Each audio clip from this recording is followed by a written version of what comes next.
Hezbollah आखिर है क्या? बहुत सारे लोगों का सवाल है, हिजबुल्लाह आखिर है क्या? अमेरिका और यूरोप के लिए देखें तो वो एक आतंकवादी संगठन है, लेकिन वहीं अगर फलस्तीनियों से पूछें कि हिजबुल्लाह क्या है तो वो कहेंगे कि जब सारे अरब मुल्क सिर्फ जबानी जमा खर्च कर रहे थे तो हिजबुल्लाह और हूथी यही दो संगठन थे जो हमारे लिए लड़ भी रहे थे, जिनके लड़ाके हमारे लिए शहीद भी हो रहे थे। तो हिजबुल्लाह है क्या, कैसे बना, उसका रोल क्या है, उसके पास ताकत कितनी है और आगे उसकी क्या संभावनाएं हैं, इन सारी बातों पर बहुत डिटेल से बात करूंगा आज के वीडियो में। बने रहिए, देखते रहिए पूरा वीडियो।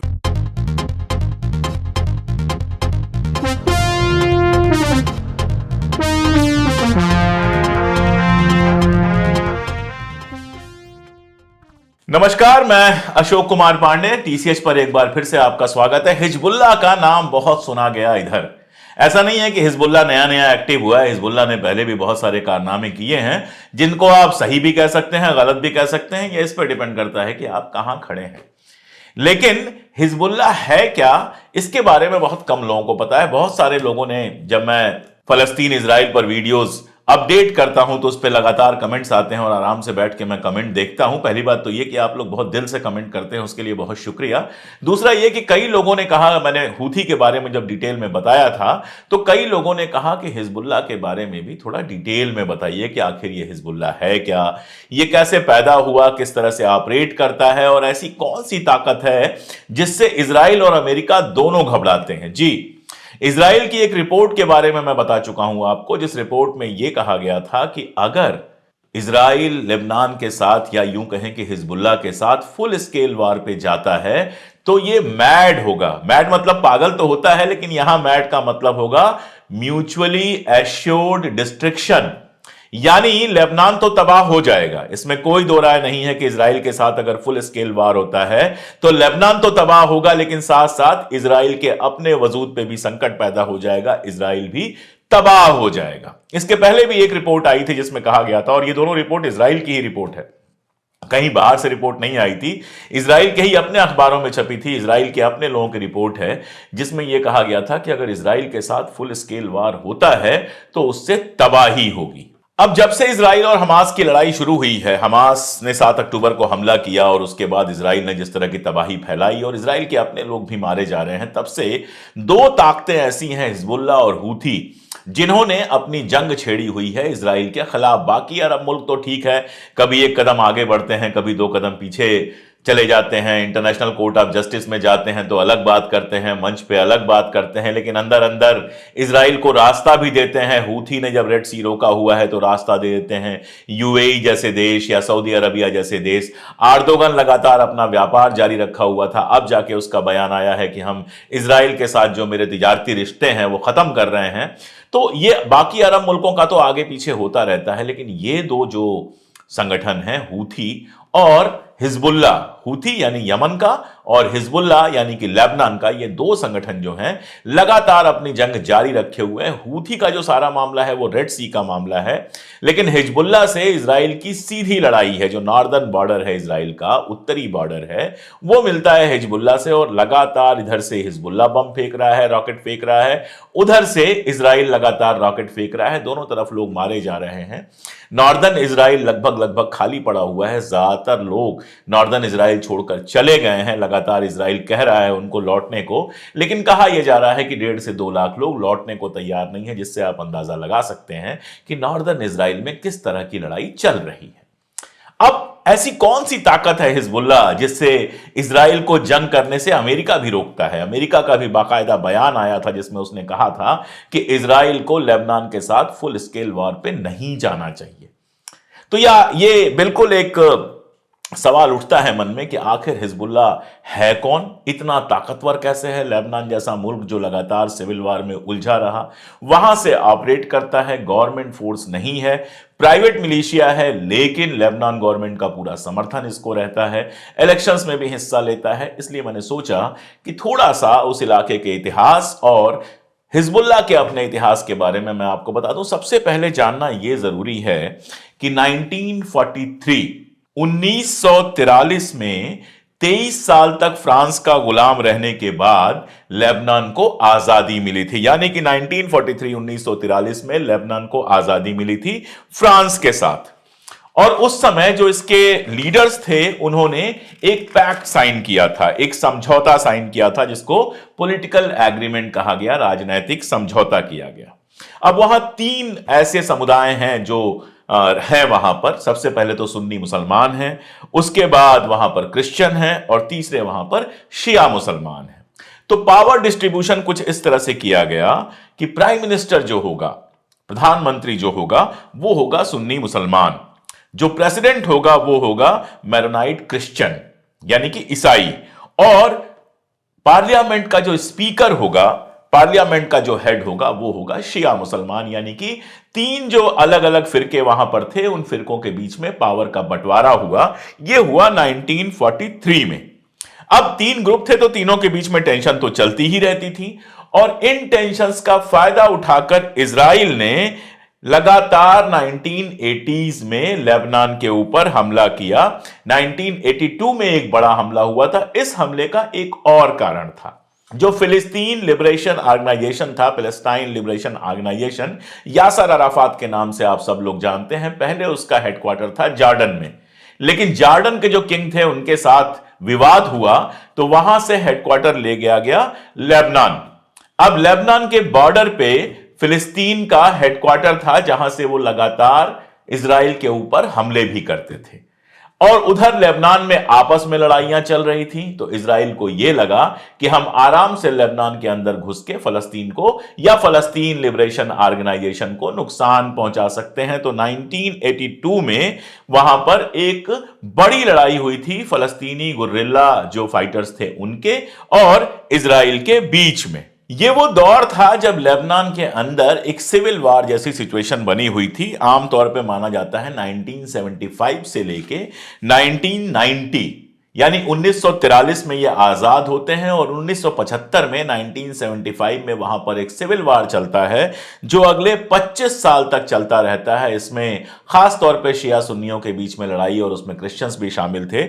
ये सारी लड़ाई वहां पर चलती रहती है। दरअसल वहां मामला सारा ये था कि अमेरिका और इजराइल का जो प्रेजेंस था या जो असर था, उसके खिलाफ कुछ लोग लगातार बोल रहे थे, और वहां के जो शिया थे वो इसमें सबसे ज्यादा वोकल थे। अब जब सिविल वार चलता है, जब बंदर लड़ते हैं तो बिल्लियां उसका फायदा उठाती हैं। तो 1975 से 1990 के बीच में आप देखते हैं कि अमेरिका और इजराइल का दखल वहां पर बहुत बढ़ जाता है। आपको मैंने बताया कि 1979 में और 1982 में बाकायदा इजराइल ने वहां पर हमला किया, और अमेरिका का वहां पे जो असर है वो लगातार बढ़ता गया। अब वहां ये सब होता गया तो वहां एक शियाइट ग्रुप, शिया मुसलमानों का एक ग्रुप वहां पर अमेरिका और इजराइल के प्रेजेंस के खिलाफ लगातार एक्टिव होता गया। 1979 में कहते हैं कि हिजबुल्लाह का गठन हुआ, जो बेसिकली वहां के शिया मुसलमानों का ग्रुप था। इन लोगों ने हथियार उठाए, अपनी हथियारबंद सेना बनाई, और इन लोगों को जो समर्थन मिला वो ईरान का समर्थन मिला। मैं पहले ही आपको बता चुका हूं कि ईरान अरब मुल्कों के बीच इकलौता मुल्क है जो शुरुआत से लेकर अब तक लगातार फलस्तीन के अंदर इजराइल के प्रेजेंस की या फिर पूरे के पूरे मिडिल ईस्ट में अमेरिका के प्रेजेंस की मुखालिफत करता रहा है। तो जब यह शिया ग्रुप खड़ा हुआ वहां पे, तो ईरान ने उसको मदद की। 1979 में यह ग्रुप खड़ा होता है, और उसके बाद शुरुआत में अपनी कार्रवाइयां करना शुरू करता है ये बेसिकली यूएस और इजराइल के खिलाफ। जो सबसे पहला बड़ा कारनामा इन्होंने किया, पहली बात तो यह कि 1982 में जब इजराइल ने हमला किया था तो उनका मुकाबला करने में यह शामिल हुआ था फलस्तीनियों के साथ, लेकिन जो पहला बड़ा कारनामा किया वो किया 1983 में। 1983 के अप्रैल में बेरूत में, लेबनान की राजधानी बेरूत में जो यूएस की एम्बेसी है, उस एम्बेसी में एक भयानक विस्फोट हुआ। इस विस्फोट में 63 लोग मारे गए। कहा जाता है, माना जाता है कि यह कारनामा हिजबुल्लाह ने किया था।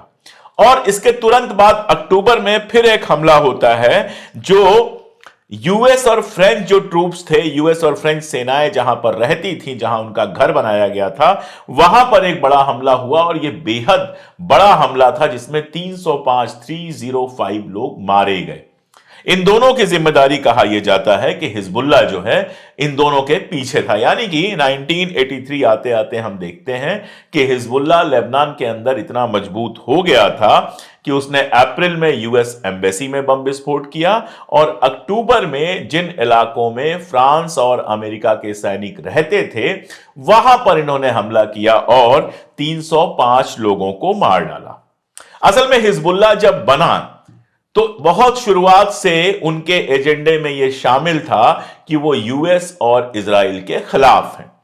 लेबनान के अंदर और अरब के अंदर, अरब मुल्कों के अंदर या यूं कहें कि खाड़ी मुल्कों के अंदर यूएस और इजराइल का जो प्रेजेंस था उसकी मुखालिफत करता था हिजबुल्लाह। बहुत शुरुआत से इस तरह से आप कह सकते हैं कि यह ईरान के ही नक्शो कदम पर चल रहा था।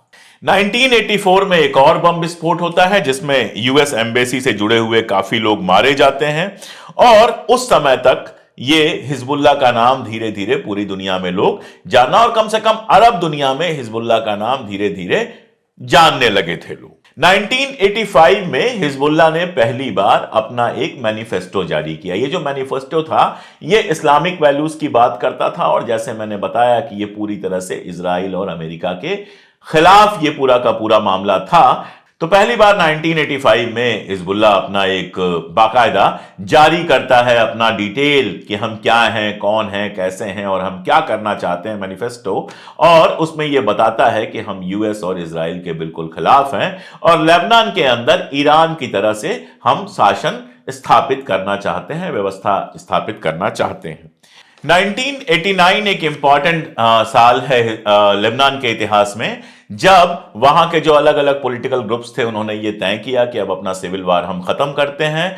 ये एक मीटिंग हुई सऊदी अरबिया में, ताइफ में एक मीटिंग हुई और वहां पर इन लोगों ने बैठकर ये फैसला किया कि अब हम सिविल वार खत्म करते हैं और इलेक्शंस की घोषणा की। उसी साल एक और इंपॉर्टेंट घटना हुई, इजराइल ने हिजबुल्लाह के जो फाउंडर थे, हिजबुल्लाह के जो पहले लीडर थे अब्बास अल मुसावी, उनकी हत्या कर दी।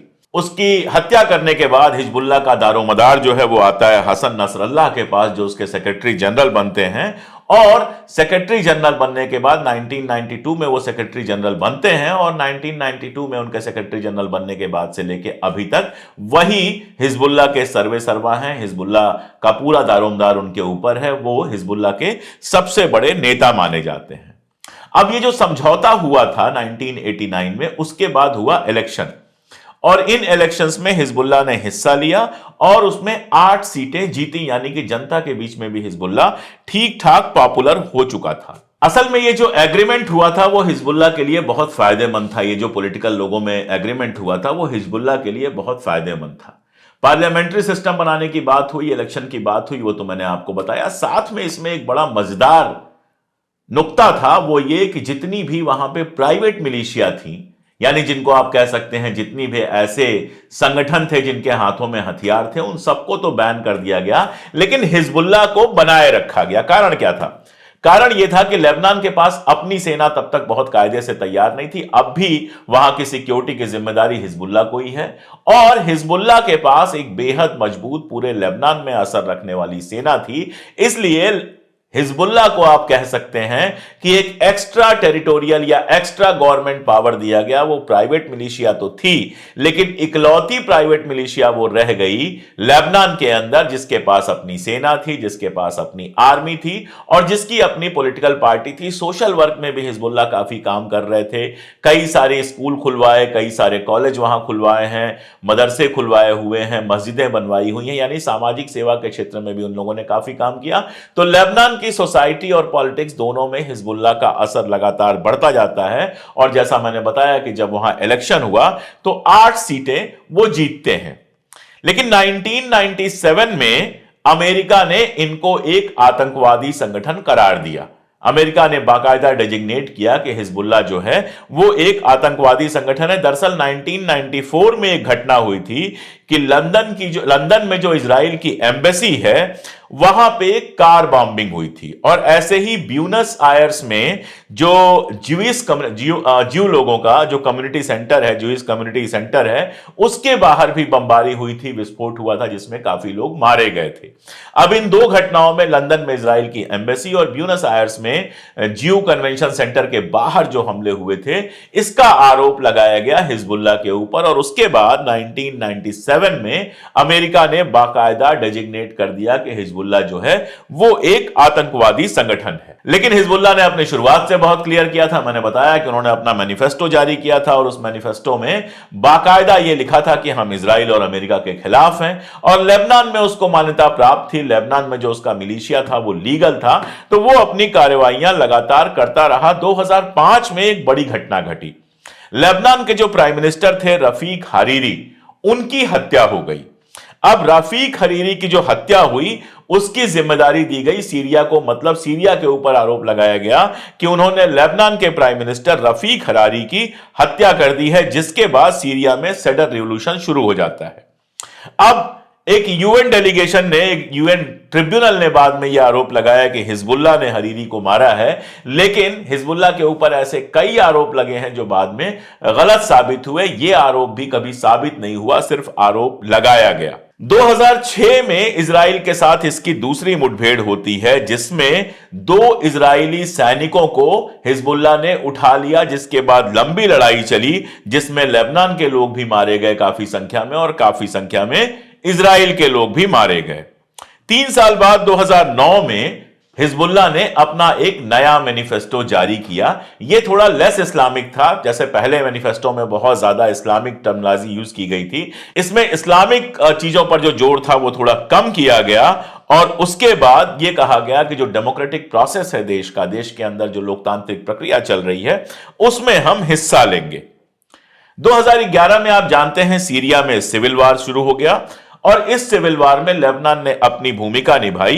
वहां के जो चीफ थे बशर अल असद, जो वहां के प्रधानमंत्री थे, उनके समर्थन में ये उतरे, हिजबुल्लाह उतरा, और आप जानते हैं कि उसमें हिजबुल्लाह की मदद जो थी वो बशर अल असद के लिए काफी इंपॉर्टेंट रही, यानी सीरिया में भी इनका अच्छा खासा असर है। 2012 में एक और घटना हुई। बल्गारिया में जो इजराइल के टूरिस्ट जा रहे थे, उनकी बस में एक सुसाइड बम का विस्फोट हुआ, जिसमें 6 लोग मारे गए। यूरोपियन यूनियन ने आरोप लगाया कि यह हिजबुल्लाह का काम है, लेकिन यह भी कभी पूरी तरह से सिद्ध नहीं हो सका। लेकिन इस घटना का फायदा इतना हुआ यूरोपीय यूनियन को कि 2013 में अमेरिका की तरह ही यूरोपीय यूनियन ने भी हिजबुल्लाह को आतंकवादी संगठन घोषित कर दिया। यानी आज की डेट में अमेरिका और यूरोपीय यूनियन दोनों की निगाह में हिजबुल्लाह एक आतंकवादी संगठन है। वैसे आप देखते हैं कि जो भी इजराइल के खिलाफ खड़ा होता है उन सबको आतंकवादी संगठन कहा जाता है, लेकिन अपनी तमाम गतिविधियों के बावजूद, यूएन चार्टर के, यूएन के फैसलों के लगातार उल्लंघन के बावजूद इजराइल के ऊपर यूरोपीय यूनियन या अमेरिका कभी किसी तरह का कोई आरोप लगाता नहीं है। तो मोटा मोटी मैं और डिटेल अभी बताऊंगा। मोटा मोटी अभी आप यह समझिए कि खाड़ी के अंदर जो एक रिवोल्यूशनरी सेंटर आप कह लीजिए या प्रतिरोध का वो सेंटर कह लीजिए आप, जो इजराइल और अमेरिका के खिलाफ है, उसमें ईरान के बाद अगर सबसे मजबूत और सबसे महत्वपूर्ण कोई संगठन है तो वो है लेबनान का हिजबुल्लाह, और उसके साथ आप जोड़ सकते हैं हूथी को। ये ऐसे संगठन हैं जिनके बारे में लिखते हुए वेस्टर्न मीडिया हमेशा लिखता है ईरान समर्थित, लेकिन मेरे समझ में नहीं आता है कि इजराइल के बारे में लिखते हुए कभी ये क्यों नहीं लिखता है कि अमेरिका समर्थित। 2018 तक इसने टनल का अपना सिस्टम बहुत अच्छा डेवलप कर लिया था। हमास जब से न्यूज में आया है टनल की बात होती है, लेकिन खाड़ी में टनल सिस्टम अगर किसी ने सबसे शानदार डेवलप किया है तो हिजबुल्लाह ने किया है। 2018 में इजराइल ने यह कहा कि इनकी जो टनल्स हैं वो इजराइल के अंदर तक आती हैं, और यह हकीकत है। बहुत सारे डिफेंस सोर्सेज ने यह बताया है कि हिजबुल्लाह ने जो शानदार टनल सिस्टम डेवलप किया है, यानी जमीन के अंदर से जो सुरंग का सिस्टम डेवलप किया है, उससे इसकी पहुंच इजराइल तक हो गई है। 2020 में एक बड़ी घटना होती है जब यूएस ने अपने ड्रोन से कुछ फोर्स के जो कमांडर थे कासम सुलेमानी, उनकी हत्या कर दी। उनकी हत्या के बाद हिजबुल्लाह ने बाकायदा घोषणा की कि इसका बदला लिया जाएगा। और हम देखते हैं कि उसके बाद इजरायली पोर्ट्स पे और बाकी जगहों पर कई सारे विस्फोट हुए, जिसमें काफी लोग मारे गए और इनका आरोप हिजबुल्लाह के ऊपर ही लगा। असल में अमेरिका और यूरोपीय यूनियन ने हिजबुल्लाह को जिस तरह से घोषित किया है आतंकवादी संगठन, उसके पीछे एक और वजह है और बड़ी वजह वही है। 2009 के मैनिफेस्टो के बारे में मैंने आपको बताया। 2009 के मैनिफेस्टो में सबसे इंपॉर्टेंट बात थी कि इस्लामिक चीजों पे जो जोर था वो थोड़ा कम किया गया था। दूसरी बात यह थी कि लेबनान में सिस्टम में शामिल होने की बात, इलेक्शंस को सपोर्ट करने की बात, जनता के समर्थन की बात, ये सारी की गई थी। लेकिन इसके साथ एक और चीज थी। हिजबुल्लाह ने अपने मैनिफेस्टो में लिखा था कि हमारा उद्देश्य है इजराइल को हमेशा के लिए खत्म करना। अब सीधी सी बात है कि इजराइल को लेकर दो तरह के सोल्यूशन आते हैं, एक 2 स्टेट सोल्यूशन, एक 1 स्टेट सोल्यूशन। 2 स्टेट सोल्यूशन वो है जिसमें फलस्तीन भी रहे, एक आजाद मुल्क, और इजराइल भी रहे। इजराइल इसके लिए तैयार तो है नहीं। इजराइल तो 1 स्टेट सोल्यूशन की बात करता है कि फलस्तीन पूरी तरह से खत्म हो जाए, फलस्तीनी शनाई में चले जाएं, किसी और मुल्क में चले जाएं और पूरे के पूरे फलस्तीन पे वो कब्जा कर ले। और सिर्फ फलस्तीन नहीं, लेबनान के भी काफी इलाकों पे कब्जा करना चाहता है, बाकी जगहों के इलाके पे कब्जा करना चाहता है। और ये सारी बातें बाकायदा यूएन में बैठ के कह चुके हैं नेतन्याहू, लेकिन उनको कोई कुछ नहीं कहता है। इसके ठीक उलट फलस्तीनियों का एक हिस्सा जिसमें हमास शामिल है, ईरान, हिजबुल्लाह, हूथी, इस तरह के संगठनों का यह कहना है कि हमारे 1 स्टेट सोल्यूशन का मतलब है कि इजराइल इस जगह को पूरी तरह से खाली करके चला जाए, क्योंकि यह जगह फलस्तीनियों की थी, फलस्तीनियों की जगह पर इजराइल ने कब्जा किया था, इसलिए इजराइल पूरी तरह से इसको छोड़ के चला जाए। तो इजराइल के खात्मे की बात करते हैं ईरान, हूथी और हिजबुल्लाह। असल में यही वजह थी जिसकी वजह से हिजबुल्लाह को बाकायदा आतंकवादी संगठन का खिताब दिया गया। हूथी को भी दिया गया, बाद में हूथी को हटा लिया गया था, अभी हूथी को फिर से शामिल कर लिया गया है। और ईरान के बारे में जानते हैं कि ईरान के ऊपर दुनिया भर के सैंक्शंस लगाए हुए हैं।